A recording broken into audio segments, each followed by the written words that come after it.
15 جہاز بنانے کی کیپیسٹی ہے، 6 جہاز بھیج دیے. سر دو اور تین میں گنتی کرتے جاؤں، پاکستان میں اتنا تیل نقوی صاحب، نکل آیا ہے.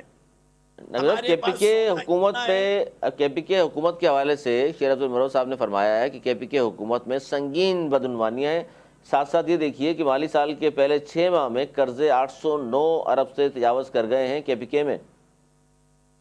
میرے خیال سے کے پی کے کی سب سے بہترین حکومت ہے فائنینشلی چاروں صوبوں کی کمپیئر کر لیں. اس سے کہ پہلے تو وفاق کے دیکھ لیں کہ وفاق کے قرضے کتنے بڑھ گئے.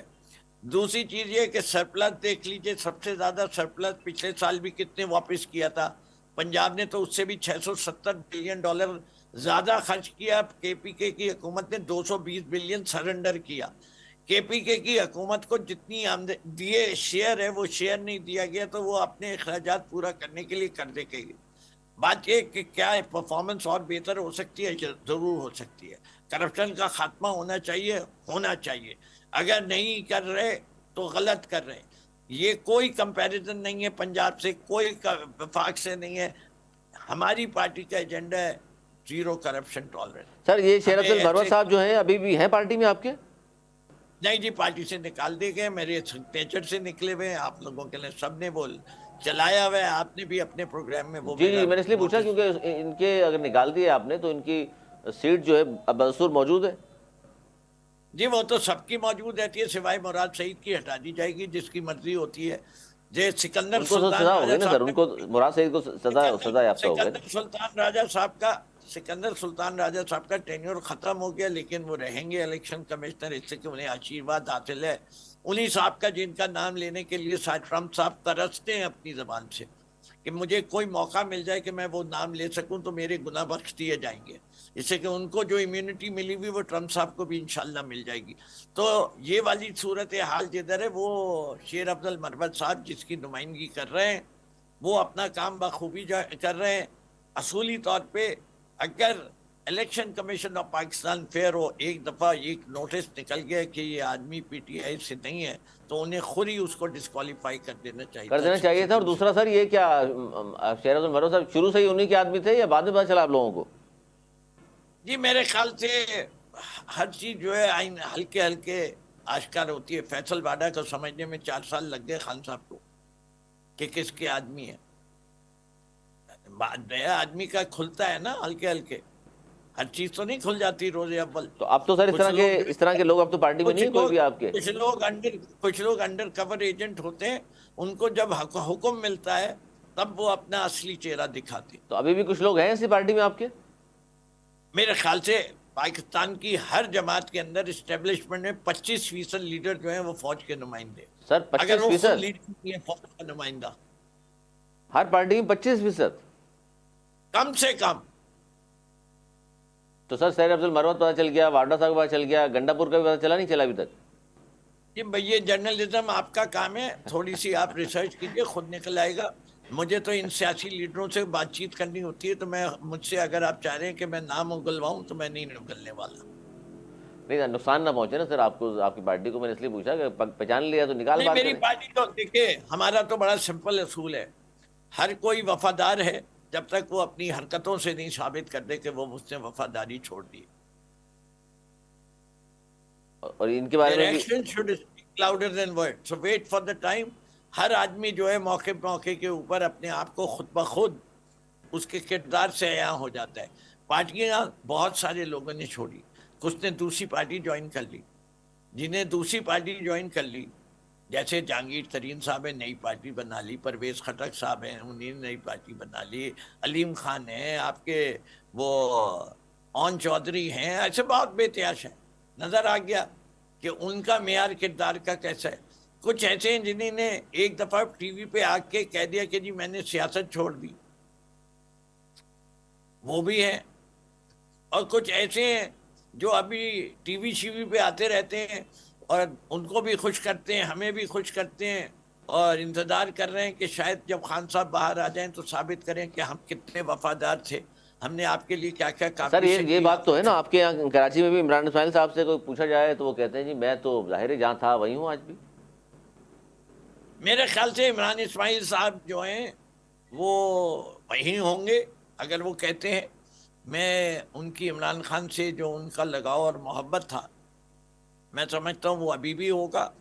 وہ ان کا جو بھی تھا کمزور وقت تھا، یا ان کو ڈر زیادہ لگ گیا تھا، یا کاپیں ٹانگ نہیں تھیں، جو کچھ بھی ہوا تھا، آج وہ اس بات کو ریگریٹ کرتے ہیں. پرائیویٹلی میرے سے ڈائریکٹ تو ملاقات نہیں ہوئی، لیکن میں نے جو ان کے سنے، وہ جب وہ کہتے ہیں میں وہی ہوں جہاں تھا، تو اس کا مطلب یہی ہے کہ that was one of his weak moments when he said what he sad.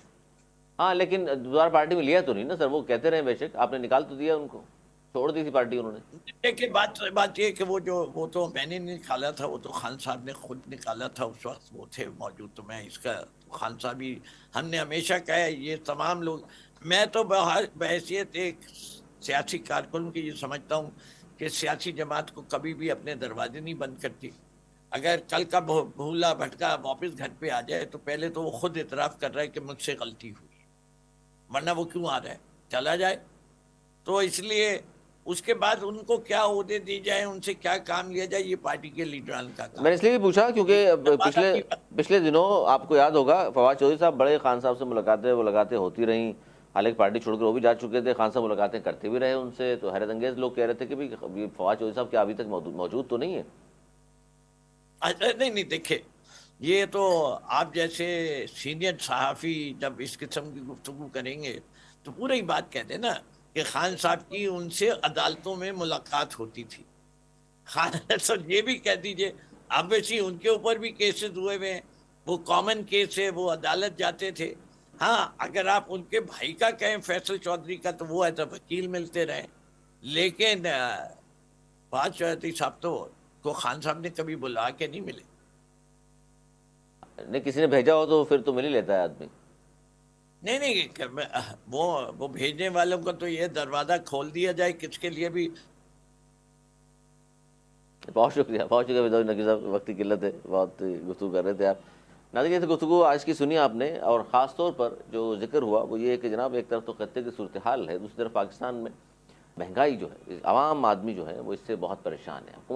حکومت کا کہنا یہ ہے کہ اپنی سی ہم کوشش ضرور کر رہے ہیں کہ مہنگائی کا کم سے کم متاثر ہوں لوگ مہنگائی سے، اور اپنی سی کوشش جو کر رہے ہیں اس میں ایک بڑی کوشش انہوں نے یہ کہا ہے کہ 55 روپے پیٹرول ہم نے بڑھایا ضرور ہے، اس کے بعد قیمتیں اور اوپر چلی گئی ہیں عالمی منڈی میں، لیکن ہم دیکھ لیں اس کا سبسڈی دے رہے ہیں لوگوں کو اور قیمتیں بڑھنے نہیں دے رہے. کوشش کر رہے ہیں توانائی کا بحران نہ ہو. لیکن یہ کفایت چوری نام کی جو مہم شروع کی گئی، اور اس کے کیا ثمرات ہیں، وہ ہو بھی رہی ہے نہیں ہو رہی، اس میں بہت سارے روزانہ کی بنیاد پر خبریں آپ کے سامنے آتی ہیں، ویڈیوز آپ کے سامنے آتی ہیں، وہ بھی آپ نے دیکھی ہوں گی یقینی طور پر. اور فردوس شمیم نقوی صاحب نے جس طرح کہا فواد چودھری صاحب کے حوالے سے، عمران اسماعیل صاحب کے حوالے سے، وہ بھی گفتگو بھی آپ تک پہنچی. یہ تھا ہمارا آج کا پروگرام. اب تک کے لیے اتنا ہی. اگر پروگرام تک کے لیے ہمیں اجازت بنانے کے بعد